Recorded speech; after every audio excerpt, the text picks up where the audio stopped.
सुप्रभातम विद्यार्थियों, आप सभी का रघुवंश महाकाव्यम के द्वितीय सर्ग की कक्षा में स्वागत है।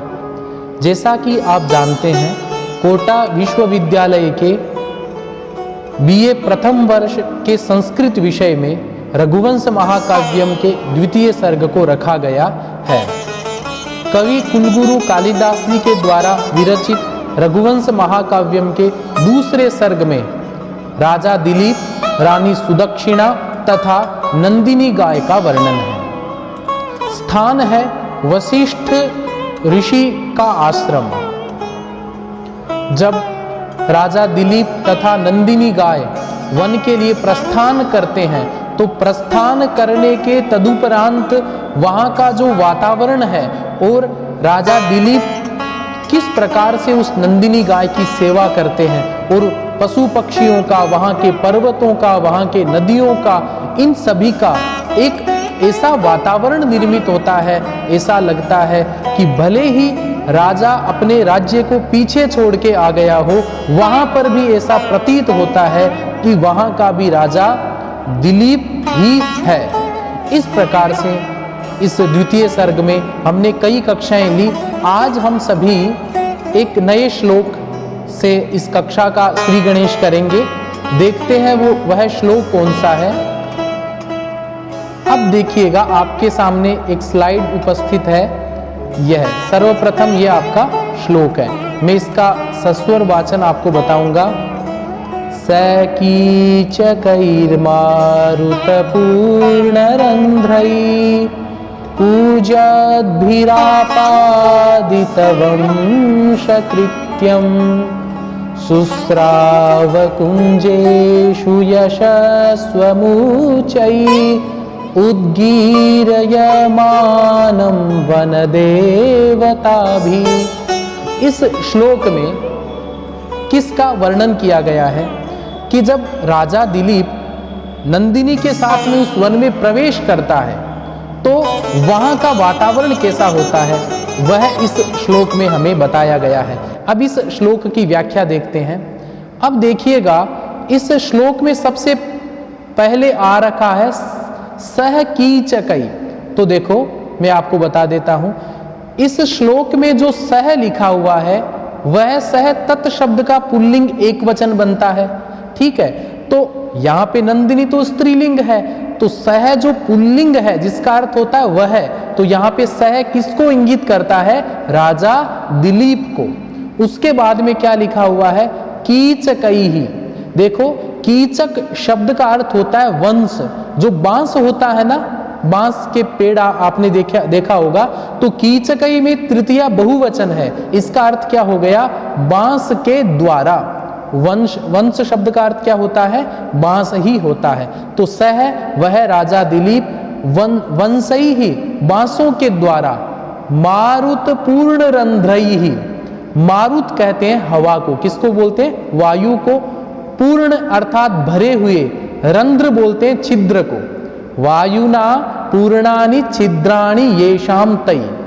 अब देखिएगा, हवा से भरे हुए छिद्रों वाले वो बांस कैसे हैं? बांस में आपने देखा होगा कि रंध्र होते हैं, छिद्र होते हैं, उन छिद्रों में हवा भर जाती है। ठीक है, तो वो कैसे हैं? हवा से भरे हुए छिद्रों वाले बांसों के द्वारा कूजद्भिहि। कूजद्भिहि में तृतीया विभक्ति बहुवचन है। कूजते हुए अर्थात शब्दायमान होते हुए। जब बांस होते हैं ना, उनमें जब हवा भरी जाती है, तो जब हवा अंदर जाती है तो क्या होता है? शब्दायमान, एक प्रकार का नाद उत्पन्न होता है। तो उस नाद के द्वारा आपादित वंशकृत्यम। आपादित का अर्थ होता है संपादित, अर्थात उत्पन्न वेणु, उसके बाद में आपादित वंशकृत्यम। वंश का यहां पर अर्थ है वेणु नामक वाद्य यंत्र। जो बांसुरी होती है, जो उस बांसुरी के द्वारा, वेणु के द्वारा, वेणु नामक वाद्य यंत्राणाम कृत्यम कार्यम यस्मिन कर्मणि। तो तो आपादित वंश कृत्यम का अर्थ क्या होता है?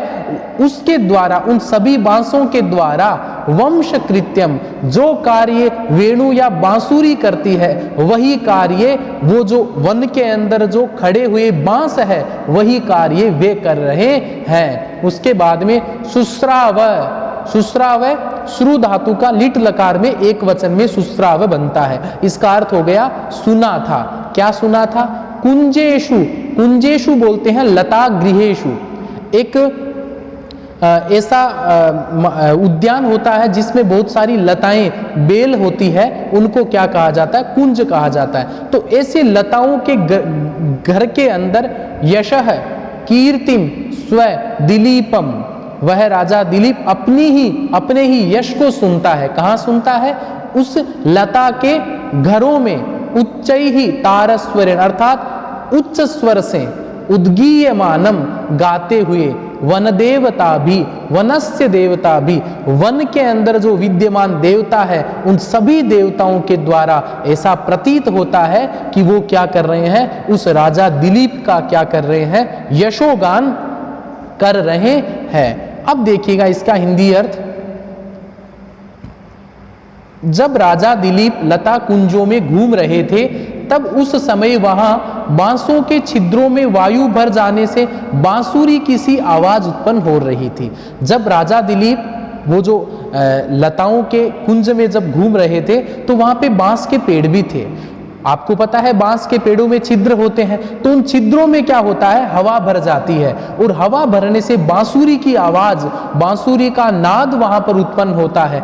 कवि कल्पना करता है, इमेजिन करता है कि बांसों की आवाज के रूप में वन देवियां उस राजा का यशोगान कर रही थी। वहां पे ऐसा लगता है कि वन के जो देवता है वो क्या कर रहे थे? उन बांसों के माध्यम से, बांस रूपी बांसुरियों के द्वारा उस राजा का यशोगान कर रहे थे। जैसे राजमहल में अनेक प्रकार के वेणु वादक क्या करते थे? वेणु बजा करके राजा के यश का गायन करते थे, परंतु यहाँ पर वेणु वादक नहीं है, यहाँ पे प्रकृति ही उस राजा का क्या कर रही है? यशोगान कर रही है। इस प्रकार आगे देखिएगा, इस प्रकार कुंजों में भ्रमण करते समय राजा को मानो अपना यशोगान सुनने का अवसर मिल गया। अर्थात वहां पे अपने राज्य में तो वेणुवादक उसके यश का गान करते ही थे, परंतु यहाँ पे भले ही वन है, परंतु वन देवता क्या करते हैं? उस बांसों के अंदर हवा भर जाने के कारण बांसुरी सा नाद उत्पन्न करते हुए उस राजा का यशोगान करते हैं। अब देखिएगा इस श्लोक को। सह, वह राजा, कीचकई, बांस के द्वारा, मारुत पूर्ण रंध्री, हवा से भरे हुए छिद्रों के द्वारा, पूजद भी, शब्दायमान होते हुए, आपादित वंश कृत्यम, उनसे एक प्रकार का बांसुरी का नाद उत्पन्न हो रहा है। सुस्राव, राजा ने सुना था। कुंजेशु, लता के घर में, यश है, अपने यश को, स्वम, और स्वम का यहाँ पर अर्थ स्वयं के बारे में, उच्चैहि, उच्च स्वर से, उद्गीयमानम, अर्थात गाते हुए, वन देवता भी, उन वन देवताओं के द्वारा गाया हुआ उनका जो यश है वह राजा ने वहां पे सुना था। इस प्रकार से ये आपका श्लोक मैंने पढ़ाया। आपकी परीक्षा में व्याख्या आती है या कोई प्रश्न आता है तो आप इसको पढ़ करके अच्छे से कर सकते हैं। अब देखिएगा आगे का श्लोक, इसका सस्वर वाचन करते हैं।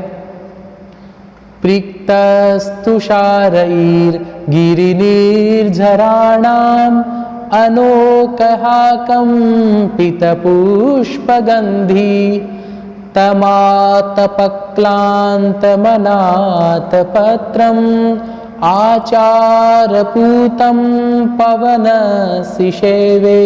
यह श्लोक का क्या सस्वर वाचन किया। अब देखिएगा इस श्लोक का अर्थ देखते हैं। सबसे पहले प्रिक्तस तुषारई आता है, तो प्रिक्तः में जो विसर्ग है और आगे तुषारई लिखा हुआ है तो विसर्ग का यहाँ पर स, यहाँ पे विसर्ग संधि होती है। अब मैं इस श्लोक में आए प्रत्येक पद का आपको मैं संस्कृत में अर्थ बताता हूं। देखिएगा सबसे पहले आता है गिरि निर्झराणाम।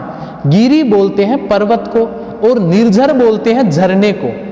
तो पर्वतों के जो झरने हैं उन झरनों का तो पर्वतानाम जल प्रवाहाणाम, अर्थात पर्वतों के जो झरने हैं उनका तुषारई ही, तुषार बोलते हैं शीत जल कणई ही, ठंडे पानी के जो कण होते हैं, बिंदु होते हैं, ड्रॉप्स होती है, उनको क्या बोलते हैं? तुषार।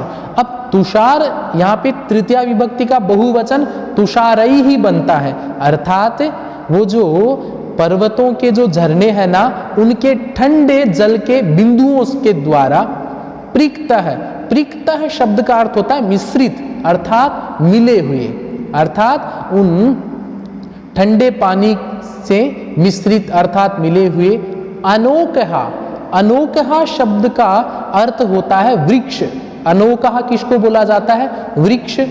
कंपित पुष्पगंधी वृक्षाणाम ईशत कंपितानि, अर्थात वो जो पेड़ थे ना, उनका थोड़ा थोड़ा हिलने के कारण, है ना, कंपायमान होने के कारण, पुष्पाणाम गंधः यत्र सह, अर्थात वो जो वृक्षों के थोड़े थोड़े हिलने से वृक्षों पर जो पुष्प है उसकी सुगंध से युक्त हो।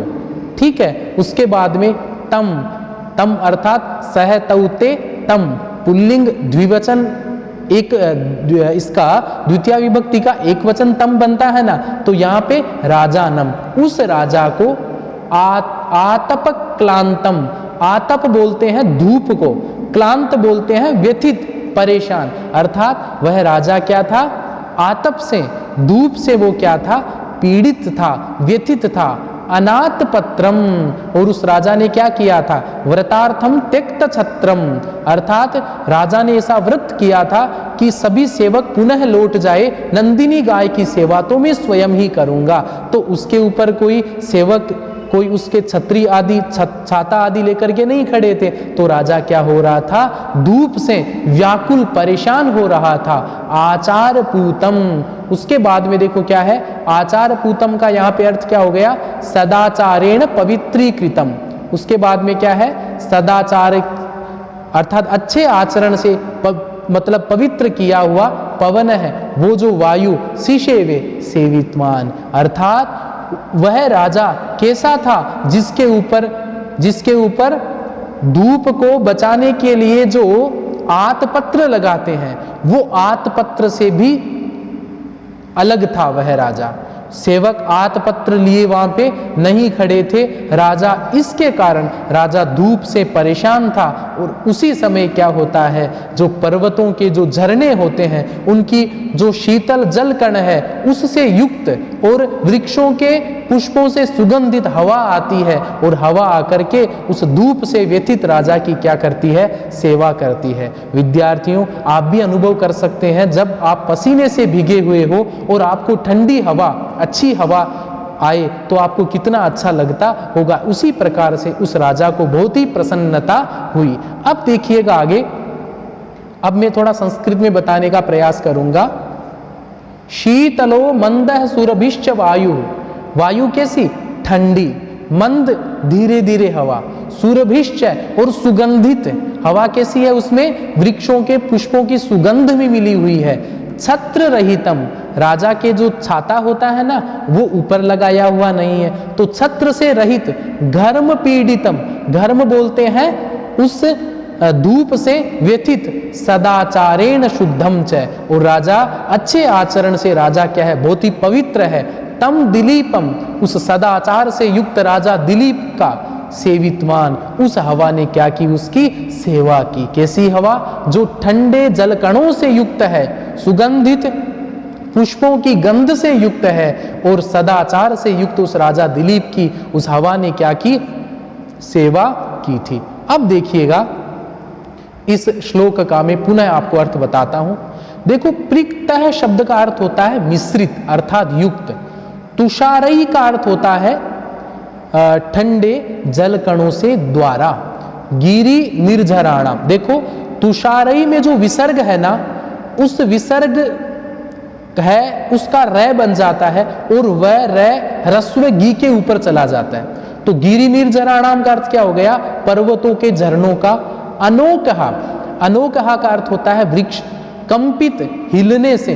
पुष्प, फूल, गंधी, उन फूलों की गंध भी उस हवा में आकर मिल जाती है। तम उस राजा दिलीप को आतपक्लांत अनाथ, अब देखो वो राजा कैसा है, आतपक्लांत धूप से व्यतीत है, अनाथ पत्रम वह राजा छत्र से भी रहित है, आचार पूतम वह अपने सदाचार से क्या है, पवित्र है, पवन है वो जो हवा है, शीशे वे उस राजा की सेवा की थी। इस प्रकार से मैंने आपको इस श्लोक की व्याख्या बताई। अब प्रिक्तः का अर्थ आप मिश्रितः लिख दो, तुषारये का शीत जल कणई लिख दो, है ना, गिरि निर्झराणाम का पर्वत जल प्रवाहाणाम लिख दो, अनोकहा का वृक्ष लिख दो। इस प्रकार से आप इसकी व्याख्या भी कर सकते हैं। और इसका अर्थ इतना ही है कि धूप से परेशान उस राजा की ठंडी और गंध से युक्त उस राजा की वो हवा क्या करती है, सेवा करती है। वह राजा सदाचार से पवित्र मनस्क वाला वो राजा है। अब देखिएगा आगे का श्लोक। अब देखो ये श्लोक का क्या अर्थ होता है। पहले इस श्लोक का मैं आपको इसका वाचन करवा देता हूं। शशाम वृष्ट्या पिविना दवाग्नि आसीद्विशेषा फलपुष्प वृद्धि ऊनम न सत्वेष्वधिको बबाधे तस्मिन् वनम गोप्तरिगाहमाने। अब देखो इस श्लोक का क्या अर्थ होता है। सबसे पहला इसमें पद होता है शशाम। इसका मैं आपको श्लोक में आए हुए समस्त पदों का आपको अर्थ बता देता हूं। देखो सबसे पहले आता है गोप्तरी। क्या नाम है, देखो गुप धातु में जब त्रिच प्रत्यय करते हैं तो गोप्ता बनता है, और गोप्ता की सप्तमी एक वचन बनती है गोप्तरी। क्या बनती है, गोप्तरी, अर्थात रक्षकस्य रक्षा करने वाले का, तस्मिन अर्थात उसमें, किसमें, वनम तस्मिन अरण्य अर्थात उस वन में, गाहमाने, गाहमान शब्द का अर्थ होता है प्रवेश समय, अर्थात राजा दिलीप जब उस वन में जब प्रवेश करता है उस प्रवेश के समय में वृष्ट्या विना, वर्षया विना, अर्थात बारिश के बिना ही जब राजा उस वन में प्रवेश करता है तो वहां पे किसी भी प्रकार की बरसात वहां नहीं होती है। उस वर्षा के बिना ही दवाग्नि, दव शब्द का अर्थ होता है वन, और अग्नि मतलब आग। जो वन की जो आग है, वन में जो आग लगी हुई थी, शशाम शांता अभवत, वो शांत हो गई, अर्थात आग बुझ गई। कैसे, जब वह राजा दिलीप वन के अंदर प्रवेश करता है तो वहां पे आग लगी हुई थी, बिना वृष्टि के ही वह आग शांत हो गई। ठीक है, उसके बाद में देखो क्या है, फल पुष्प वृद्धि, और उस राजा के प्रवेश करने पर फल पुष्प वृद्धि, सस्यानाम कुसुमानाम समृद्धि, अर्थात उस वन के जो फल है, पुष्प है, उसकी वृद्धि वो क्या होने लग गए, उनकी जो बढ़ोतरी है, वृद्धि है, विशेषा वो अधिक आसीत मतलब थी, अर्थात उस राजा के प्रवेश करने पर वहां के वृक्षों के फल और पुष्प अधिक से अधिक बढ़ने लग गए। सत्वेषु, सत्व शब्द का अर्थ होता है जंतु, सत्वेषु में सप्तमी विभक्ति का बहुवचन होता है, अर्थात जंतुओं में अधिक है। जंतुओं में जो अधिक उग्र स्वभाव वाले है ना, प्रबल स्वभाव वाले, व्याघ्रादि, बाघ, शेर आदि जितने भी हिंसक जंतु है वो ऊन, ऊन का अर्थ होता है दुर्बल, अर्थात हरिण आदि, जो हिरण आदि थे ना वो बबाधे पीड़ितवान, अर्थात पीड़ा करते थे। कहने का अभिप्राय क्या हो गया, जब राजा वन में प्रवेश करता है तो जो हिंसक पशु है वो भी क्या करते थे, अपने से जो दुर्बल हिरण आदि है उनको क्या नहीं करते थे, बाधा पीड़ित नहीं करते थे, उनको दुख नहीं पहुंचाते थे। यह उस राजा के वन प्रवेश का प्रभाव है। कैसा प्रभाव, वो इस श्लोक के माध्यम से आप समझिए। शशाम शांत हो गई, वृष्ट्यापि विना, बारिश के बिना भी, अपि का अर्थ क्या होता है, भी।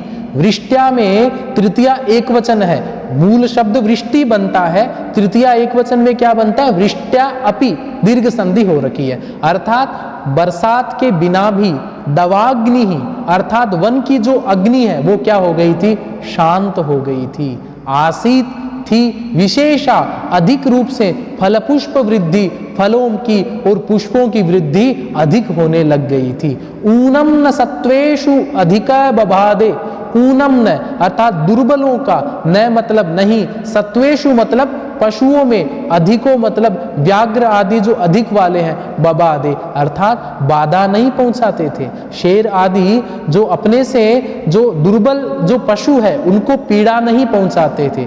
तस्मिन वनम, उस वन के अंदर, गोपतरी अर्थात वो रक्षा करने वाला राजा दिलीप है, गाह माने, उसके प्रवेश करते समय एक ऐसा वन में प्रभाव दिखाई दिया कि बिना वृष्टि के ही वहां पे क्या हो रही थी, दावाग्नि शांत हो रही थी। हिंसक पशु अपने से दुर्बल पशुओं को परेशान नहीं करते थे। यह ऐसा प्रभाव था उस रक्षा करने वाले राजा का। अब देखो संस्कृत में इसका अर्थ देखो, संस्कृत में अर्थ इस प्रकार है, जगत रक्षकस्य, जगत की जो रक्षा करता है राजा दिलीप का, विशाल प्रभावेण, उस राजा के इतने अच्छे विस्तृत प्रभाव के द्वारा, वन प्रवेश क्षणे, वन के प्रवेश करने के समय में, एव वनाग्नि स्वयमेव शांतो अभवत, वन की अग्नि स्वयमेव शांत हो गई। फल पुष्पाणाम अधिका वृद्धि संजाता, फल पुष्पों की वृद्धि भी अधिक होने लग गई थी। प्राणीषु च वैरत्यागो जाता है,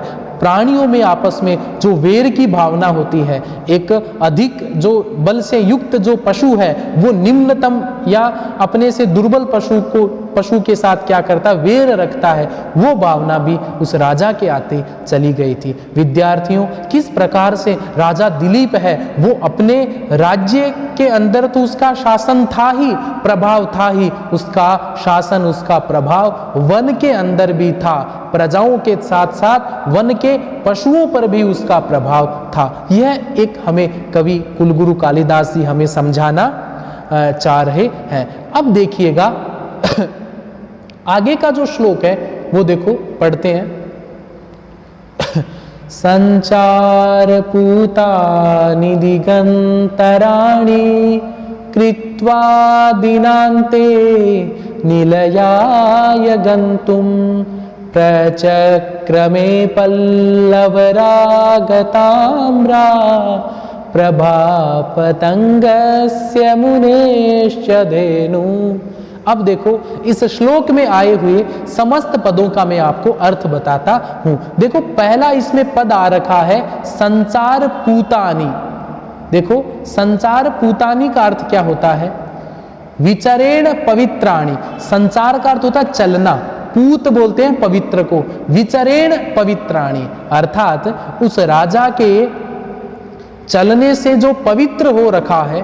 दिगंतराणी अर्थात काष्ठा, दिक बोलते दिशा को, दिशा का संस्कृत में काष्ठा भी कहा जाता है, डायरेक्शन होती है ना, उन दिशाओं के मध्य कृत्वा करके दिनांते सायंकाल में निलयाय, निलयाय में निलय शब्द की चतुर्थी एक वचन, अर्थात यहां पर दो पदार्थों का वर्णन है। प्रभा पक्षे अस्तमयाय धेनु पक्षाय गृहाय, अर्थात ये जो जिस प्रकार से पूरा जो दिन है वो उस समय क्या हो रहा था, ढल रहा था, और नंदिनी गाय है वो भी अपने घर की तरफ जा रही थी।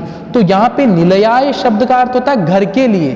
तो जो दिन है वो क्या कर रहा था, जो प्रभा है, दिन का जो प्रकाश है वो तो किधर जा रहा था, अस्तमयाय, उसका घर क्या था, मतलब अस्त होना है। और धेनु पक्षाय गृहाय, धेनु क्या कर रही थी, अपने घर जा रही थी।